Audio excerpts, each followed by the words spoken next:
रहीम अस्सलाम वालेकुम। अशफाक यूसुफजई दस्तूर मार्केटिंग के प्लेटफॉर्म से आरडीए रावलपिंडी डेवलपमेंट अथॉरिटी ने कुछ सोसाइटीज़ के नाम लिए और उनके खिलाफ नोटिफिकेशन जारी हुआ है कि ये इलीगल प्रोजेक्ट्स है। तकरीबन 4-5 सोसाइटीज़ हैं।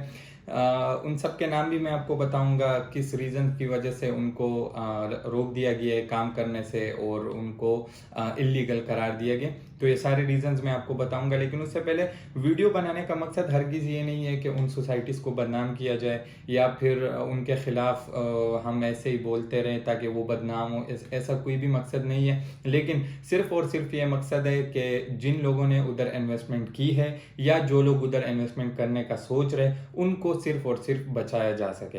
बाकी ये भी नहीं है कि ये सोसाइटीज़ अगर रावलपिंडी डेवलपमेंट अथॉरिटी ने बोल दिया है कि ये इलीगल है तो ये बिल्कुल ख़त्म ही हो गई। नहीं, ऐसा हरगिज़ नहीं है। इनमें से कुछ प्रोजेक्ट्स अपने आप को निकाल लेगी, वो अपने लीगल मैटर्स, अपनी एनओसी, अपनी डॉक्यूमेंटेशन पूरी करके अपने आप को लीगल कर सकते हैं, लेकिन उसमें थोड़ा सा टाइम लगेगा। तो जिन लोगों ने उधर इन्वेस्टमेंट की है उनको भी घबराने की ज़रूरत नहीं है। वो शायद उनकी अगर किस्मत अच्छी होगी तो ये सोसाइटीज़ अपने आप को निकाल लेगी। और लेकिन सारे के सारे नहीं, 2-3 प्रोजेक्ट्स इसमें से निकल जाएंगे, वो क्लियर हो जाएंगे और बाकी प्रोजेक्ट्स इनमें से ख़त्म हो जाएंगे, बैन हो जाएंगे। तो वीडियो बनाने का मकसद सिर्फ और सिर्फ ये कि जब भी आप लोग इन्वेस्टमेंट किया करें, आप अपनी डीलर से या आप अपने कंसल्टेंट से बात करने से पहले आप अपना रिसर्च किया करें। आप खुद देख लिया करें कि कौन सा प्रोजेक्ट आपके लिए अच्छा है, कौन सा अच्छा नहीं है, कौन सा प्रोजेक्ट क्लियर प्रोजेक्ट है, किस में मसले चल रहे, किस में नहीं चल रहे, किस प्रोजेक्ट का फ्यूचर क्या है। वो आपको एग्जैक्ट तो पता नहीं हो सकता, लेकिन आपको एटलीस्ट इतना आइडिया हो सकता है कि ये प्रोजेक्ट आने वाले दिनों में कैसा होगा, ये आपके लिए प्रॉफिटेबल होगा या लॉस करेगा। तो ये सारी चीज़ें आप एक अंदाज़ा लगा सकते हैं अगर आप प्रॉपर रिसर्च किया करें। तो जो नोटिफिकेशन आया हुआ है वो भी मैं आप लोग को दिखाऊंगा और उनके बारे में क्या क्या रावलपिंडी डेवलपमेंट अथॉरिटी ने बोले वो भी मैं आपको साथ साथ दिखाऊंगा। अच्छा, on the directions of chairman RDA Tariq Mahmood Murtaza and the director general Rawalpindi development authority RDA Mohammad Saif Anwar Jappa, metropolitan planning and traffic engineering directorate continues crackdown on illegal housing scheme.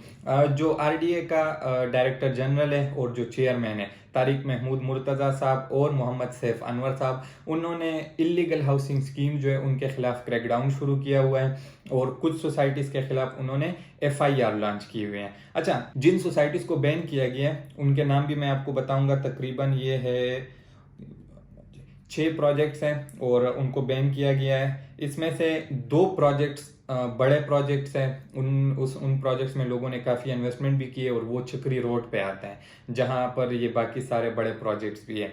तो चक्री रोड पे 2 प्रोजेक्ट्स है, वो है मवीडा सिटी और अब्दुल्ला सिटी। इन 2 प्रोजेक्ट्स के खिलाफ एफआईआर भी लॉन्च हुआ है आरडीए की तरफ से। ये चक्री रोड पे आते हैं, मवीडा सिटी और अब्दुल्ला सिटी, जहां पर blue world, kingdom valley, capital smart city, उनके आसपास ये दोनों प्रोजेक्ट्स हैं। इसके अलावा एग्रो फार्म्स और कंट्री साइड फार्म्स, इन दोनों प्रोजेक्ट्स के भी बैन किया गया है। ये चकबेली रोड पे आते हैं रावलपिंडी में। एग्रो फार्म्स और कंट्री साइड फार्म्स, इन दोनों को भी बैन किया गया है और इन दोनों की लोकेशन चकबेली रोड पे आते हैं रावलपिंडी में। और एक है कल्याण सिटी, रवात में आता है, और ग्रीन लेक, इसको तो मैं नहीं जानता, ये कल्याण सिटी को भी और ग्रीन लेक को भी। लेकिन वीडियो बनाने का मकसद सिर्फ और सिर्फ ये है कि आप लोग मुहतात रहे। जब भी आप लोग इन्वेस्टमेंट करें आप लोग ऐसे बंदे से करें जो आपको सही मशवरा दे, जो आपको ऐसे प्रोजेक्ट्स में इन्वेस्टमेंट करके दे जहां पर आपका फायदा हो, आपका नुकसान ना हो। अच्छा, नोटिफिकेशन की तरफ आते हैं। RDA has also lodged FIR against 3 illegal housing scheme, namely budget agro farms and countryside farms at Chakbeli road Rawalpindi. अच्छा, ये तो वही बात हो गई जो मैंने आपको सोसाइटीज़ के नाम बताए हुए, ये वही लिखा हुआ है।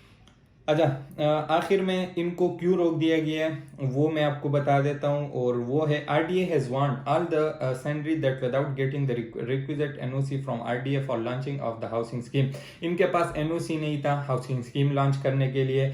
अपार्टमेंट बनाने के लिए, कमर्शियल बिल्डिंग बनाने के लिए, जो कि आरडीए के अंडर आ रहा था और इनको एनओसी चाहिए था, लेकिन इन्होंने इस चीज़ की एनओसी नहीं ली, इसलिए इनको हर किस्म की मार्केटिंग से रोक दिया गया है। All sort of advertisement, marketing and development of such projects through advertisement agency, private limited etcetera are illegal. इनको हर किस्म की मार्केटिंग से रोक दिया गया है और जो लोग इनके लिए मार्केटिंग करेंगे वो भी इलीगल करेंगे।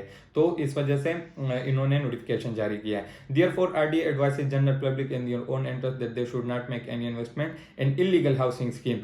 आरडीए ने, रावलपिंडी डेवलपमेंट अथॉरिटी ने सब लोगों को वार्न किया है कि यहाँ पर आप लोग इन्वेस्टमेंट ना करें।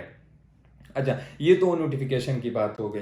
अब आते हैं कि ये सोसाइटीज सच में फंस जाएंगी या ये खुद को निकाल पाएंगी। देखें, मैं ये हरगिज़ नहीं कहूँगा कि ये सारी सोसाइटीज़ इलीगल अगर आरडीए ने करार दिए हैं तो ये अब ख़त्म हो गई, नहीं, बिल्कुल ऐसी बात नहीं है।